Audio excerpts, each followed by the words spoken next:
আসসালামু আলাইকুম দাদা। ওয়ালাইকুম আসসালাম। দাদা আপনার নামটা কি আছিল? আব্দুল সালাম। দাদা এটা কি মাকুই করছিলেন আপনি?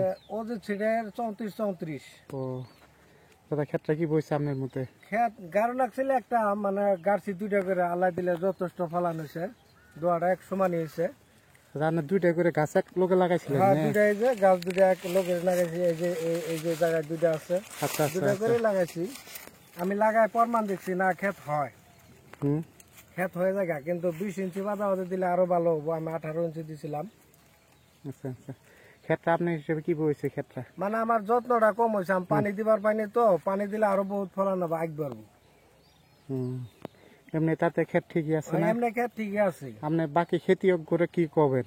মানে এই মালটা ভালো, আরো মানে পানি দিলে বা সার বেশি দিলে, যত্ন করলে আরো ভালো হবো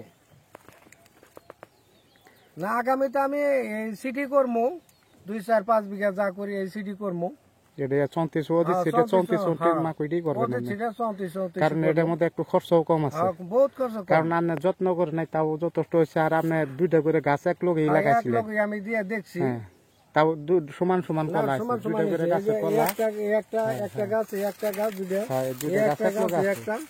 আপনারাও দেখেন দুইটা গাছ এক লোকে আছে। গতিকে দেখেন আপনি মানে পানির অভাবে একটু মানে প্রবলেম হয়েছে। পানির অভাবে কত গাছের আগালটা একটু মার খাইছে, কত গাছের আগালটা একটু মার খাওয়া।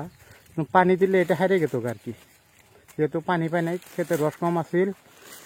যাই হোক, ধন্যবাদ।